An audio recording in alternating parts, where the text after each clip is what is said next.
तो नमस्ते दोस्तों। ये एमए हिंदी साहित्य के जो स्टूडेंट्स हैं यूओयू यूनिवर्सिटी के, उनके लिए मैं आज फिर से एक क्वेश्चन डिस्कस कर रही हूँ जो कि इसमें दिया हुआ है मानसी सेल्फ स्टडी पैकेज में। ये इंपॉर्टेंट क्वेश्चंस हैं। गढ़वाली लोक गाथाओं में इतिहास और कल्पना का समन्वय है, स्पष्ट कीजिए। ठीक है, गढ़वाली लोक गाथाओं में इतिहास और कल्पना का समन्वय है, यह स्पष्ट कीजिए। तो गढ़वाल में लोक गाथाओं का बहुत महत्व है। इन लोक कथाओं को निम्न भागों में बांटा जा सकता है। जागर कथाएं, इन्हें धार्मिक गाथाएं भी कह सकते हैं। पवाड़े, ये वास्तव में वीरों की गाथाएं हैं। प्रणय गाथाएं और चैती गाथाएं। तो बुलेट्स में आप लोग लिख देंगे कि गढ़वाल में जो लोक कथाएं हैं वो मेनली उनको 4 पार्ट्स में डिवाइड किया है। कौन कौन से? नंबर 1 जागर गाथाएं, नंबर 2 पवाड़े, नंबर 3 प्रणय गाथाएं, नंबर 4 चैती गाथाएं। तो जो जागर है ये तो धार्मिक है दोस्तों। क्या है? ये धार्मिक गाथाएं हैं। ठीक है। और जो पवाड़े है ये मेनली वीरों की गाथाएं हैं। ठीक है। और प्रणय गाथाएं जैसे आप समझ ही रहे, प्रणय संबंधी है ये। ठीक है। अब देखिए, समझिए, एक नाम है बहुत इंपॉर्टेंट, उनका नाम है डॉक्टर गोविंद चातक। तो क्या नाम है? डॉक्टर गोविंद चातक। तो डॉक्टर गोविंद चातक ने लोक गाथाओं के वर्ण विषय पर प्रकाश डालते हुए लिखा है, वर्ण विषय की दृष्टि से चारों वर्गों की लोक गाथाएं बहुत भिन्न रही हैं। अंतर केवल भावना का है। उदाहरण के लिए प्रणय ऐसा तत्व है जिसका समावेश धार्मिक गाथाओं, वीर गाथाओं तथा चैती गाथाओं में न्यूनाधिक रूप में मिल जाता है, किंतु धार्मिक गाथाओं का जो केंद्र है वो क्या है? धर्म है, प्रणय नहीं। ठीक है ना। इसी प्रकार वीर गाथाओं में प्रणय का प्रसंग आते हैं, किंतु उनका मुख्य विषय क्या है? वीरता का चित्रण। यही बात चैती गाथाओं के संबंध में कही जाती है कि वे मुख्य रूप से नारी के उत्पीड़न, मायके की याद आदि भावों को व्यक्त करती है। इस प्रकार तत्वों, विषय वस्तु, विषय भाव विशेष की प्रधानता के कारण कथानक में सभी कभी समानता होने पर भी ये लोक गाथाएं अपने निर्धारित वर्ग में ही आती है। धार्मिक गाथाओं का संबंध किससे है? पुराणों से। चैती गाथाओं का संबंध ऋतु विशेष में प्राकृतिक शोभा से है। वीर गाथाओं और प्रेम गाथाओं में कुछ काल का इतिहास हो सकता है। इस प्रकार की गाथाओं में रचना कल्पना के आधार पर भी हो सकती है और वीर गाथाओं और प्रेम गाथाओं में जो इतिहास और कल्पना का समन्वय भी हो सकता है। ऐसा विश्वास किया जाता है कि गढ़वाली वीर गाथाएं ही नहीं, समस्त पहाड़ी वीर गाथाओं की रचना कब हुई? मध्यकाल में हुई।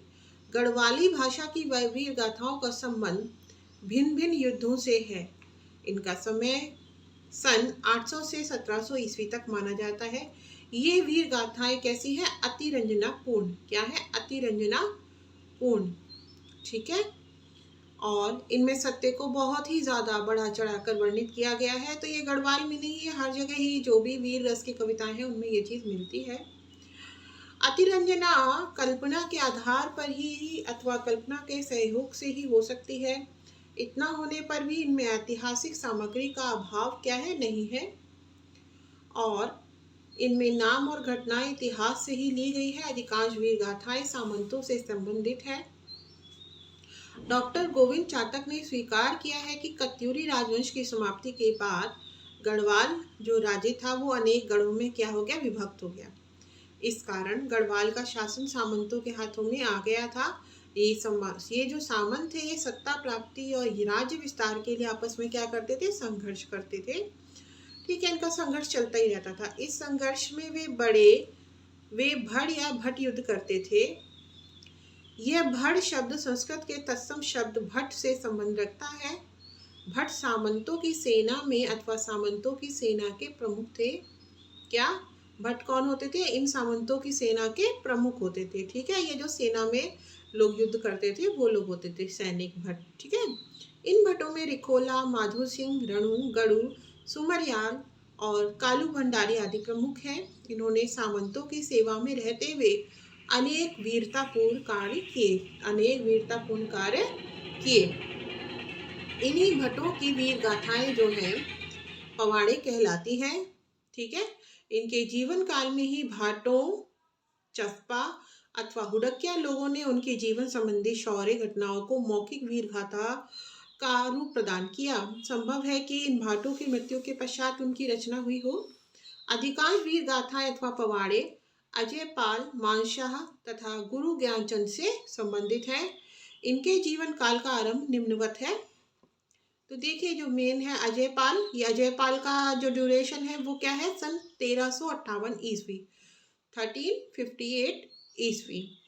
भानशाह जो है ये 1547 ईस्वी। ठीक है, तो जो भानशाह है, ये भानशाह, यहाँ मिस प्रिंटिंग है, इनका नाम है मानशाह, ये सन 1547 ईस्वी। और गुरु ज्ञानचंद ये सन 1698 ईस्वी। जो गुरु ज्ञानचंद है ये 1698 ईस्वी। कत्यूरी राजाओं का शासन काल सन 850 से 1050 ईस्वी तक माना गया है। देखिए, ये बहुत ही इंपॉर्टेंट काल है कत्यूरी काल। तो इसका जो काल है इसको आप कृपया करके याद कर लें कि इनका शासन काल क्या था, 850 से 1050 ईस्वी, 850 से 1050 ईस्वी। ठीक है, इनके सामंतों से संबंधित वीर गाथाएं अथवा पवाड़े प्राप्त होते हैं। अब ये दूसरा नाम आया, देखिए ऊपर तो आया था डॉक्टर गोविंद चातक का, अब आया डॉक्टर त्रिलोचन पांडेय का। किनका? डॉक्टर त्रिलोचन पांडेय का। इसको हाईलाइट कर लीजिए आप लोग, ठीक है, और लिखेंगे भी तो इसको हाईलाइट कर दीजिएगा, अंडरलाइन कर दीजिएगा। वहाँ ने अपने शोध प्रबंध में वीर गाथाओं को अवदान नाम दिया है तथा इनके निर्माण और विस्तार के विषय में इस प्रकार उल्लेख किया है।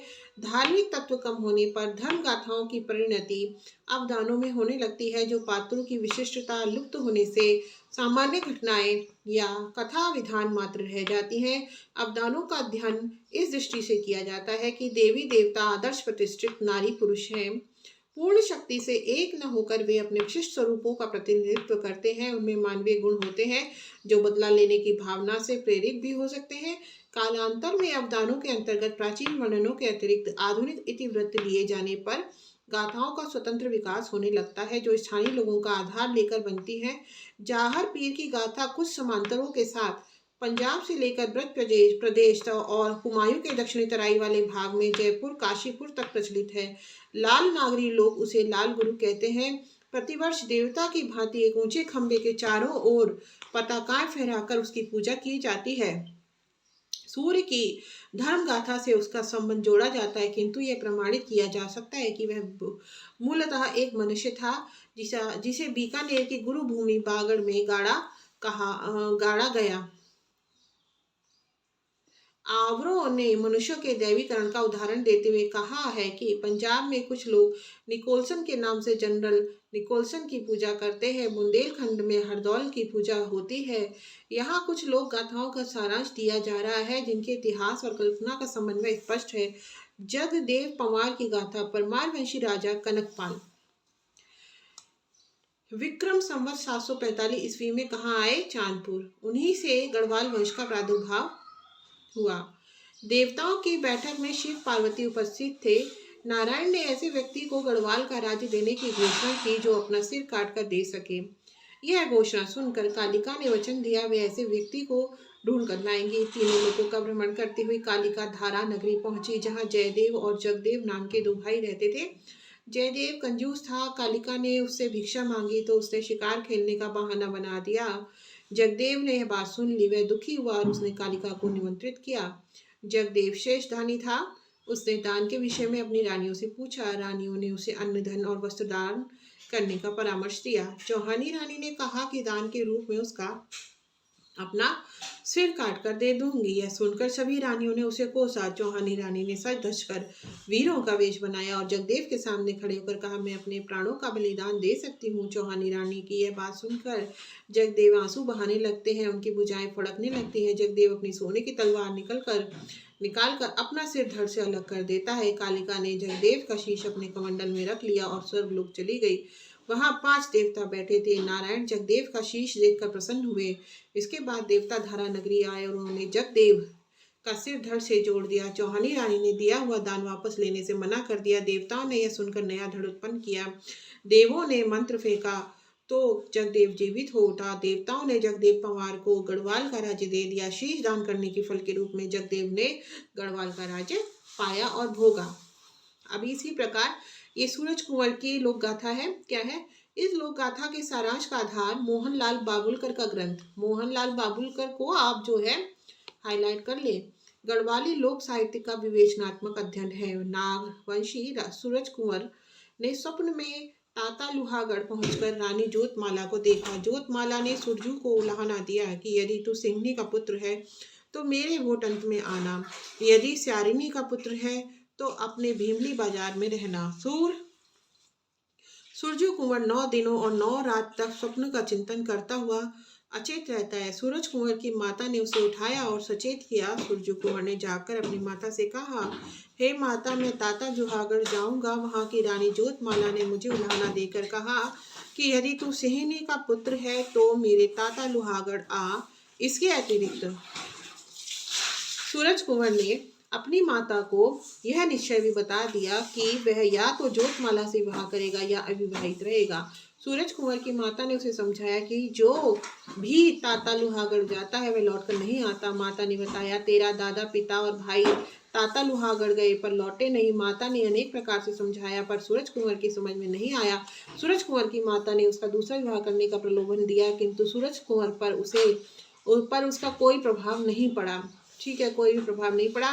सूरज कुंवर अपने घर से चलकर सीधा गुरु गोरखनाथ की भूमि पर पहुंचा और अपने ताता लुहागढ़ जाने की बात चलकर सीधा गुरु उन्हें बताई।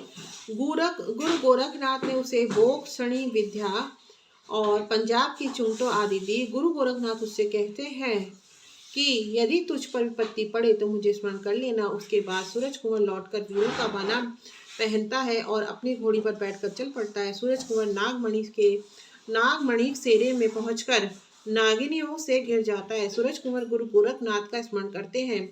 गुरु गोरखनाथ की कृपा से सूरज कुंवर वहां से मुक्त होता है। विशाली कोठी पहुंचकर सूरज कुंवर जो है की घोड़ी विष से मूर्छित हो जाती है। वहां उसकी घोड़ी गुरु गोरखनाथ की कृपा से स्वस्थ होती है। अंत में सूरज कुंवर ताता लुहागढ़ पहुंचकर रानी जोतामाला के महल में प्रवेश करता है। सूरज कुंवर ने जैसे ही जोतमाला के पलंग पर बैठना चाहा, त्यों ही उसने कहा, पहले मेरे साथ पांसे खेलो। सूरज कुंवर कई दिन से भूखा था, उसने पहले भोजन करना चाहा। भोजन करने के बाद पांसे खेलता हुआ सूरज कुंवर जोतमाला का धन, राज्य और उसे भी जीत लेता है और उसके साथ विवाह कर लेता है। विवाह के बाद सूरज कुंवर जोतमाला को लेकर अपने नगर भीमली बाजार आता है। अच्छा, अब इसी प्रकार एक लोक गाथा और है, कफू चौहान की वीर गाथा। डॉक्टर गोविंद चातक, देखिए दोबारा इनका नाम आ गया, डॉक्टर गोविंद चातक। डॉक्टर गोविंद चातक के ग्रंथ भारतीय लोक संस्कृति का संदर्भ मध्य हिमालय के अनुसार यह लोक गाथा इस प्रकार है। कफू चौहान उपगढ़ का राजा था। अजय पाल ने उसे अपनी अधीनता स्वीकार करने के लिए कहा। कफू चौहान इस पर सहमत नहीं हुए। अजय पाल ने उपगढ़ पर आक्रमण कर दिया। कफू चौहान ने अजय पाल की पूरी सेना का संहार कर दिया और सरिता के तट पर विश्राम करने लगे। दूसरी ओर कफू चौहान के सेनापति को पराजय का सामना करना पड़ा। कफू चौहान की माता को यह सूचना प्राप्त हुई तो वह अपने पुत्र वधू अर्थात कफू चौहान की पत्नी सहित आग लगाकर जल मरी। कफू चौहान विजयी होकर लौटा तो यह दृश्य देखकर स्तब्ध हो गया। वह अचेत हो गया। अचेतावस्था में ही अजय पाल के सैनिकों ने उसे बंदी बना लिया और राजा अजय पाल के सामने उपस्थित किया। अजय पाल ने सैनिकों को आदेश दिया कि कफू चौहान का शीश इस प्रकार काटो कि वह मेरे पैरों में आकर गिरे। जब सिपाही ने कफू चौहान के शीश पर अपनी तलवार चलाई तो उसने अपने शीश को ऐसा झटका दिया कि उसका शीश अजय पाल के पैरों में गिरने की अपेक्षा राजा अजय पाल के शीश पर गिरा। उपयुक्त तीनों पवाड़े अथवा वीर गाथाएं पृथक पृथक 3 भावों को रेखांकित करती है। सूरज कुंवर अपनी वीरता और निर्भयता के लिए प्रसिद्ध प्रतीत होते हैं। उसके दादा, पिता और भाई जिस तातो लुहागढ़ से वापस नहीं आए, वहां जाने पर सूरज कुंवर को कोई भय नहीं प्रतीत हुआ। जोतमाला ने उसे जो उल्हाना दिया उसके अनुसार उसे सिद्ध कर दिया कि वह स्यारनी का नहीं सिंहनी का पुत्र है। इस लोक गाथा में इतिहास कम और कल्पना अधिक है। दूसरी गाथा जगदेव पवार की है, इसका भी अधिकांश भाग काल्पनिक ही है। वास्तविकता यह है कि जगदेव धारा नगरी का निवासी था, वह गढ़वाल का पहला राजा बना। तीसरी गाथा कफू चौहान की है, इसमें कल्पना का अंश बहुत कम है और इतिहास का अंश अधिक प्रतीत होता है। इस प्रकार स्पष्ट है कि गढ़वाल की लोक गाथाओं में इतिहास और कल्पना का समन्वय हुआ है। तो अगर मेरी ये वीडियो आप लोगों को उपयुक्त लग रही है, मैंने तो इसलिए ये वीडियो बनाई क्योंकि देखिए ज़्यादा ये जो मॉडल पेपर है ये मिल नहीं रहे हैं, और जो बुक्स हैं वो भी टाइम पर अवेलेबल नहीं होती हैं, और ओपन यूनिवर्सिटी में कोई क्लासेस भी नहीं होती हैं, है ना। तो आप लोगों के लिए बहुत यूज़फुल सिद्ध होंगी। कृपया इसको अधिकाधिक सुनिए और लाभ उठाइए, और लाइक, शेयर और सब्सक्राइब कीजिए। Thank you. Bye bye. Good night. Good bye.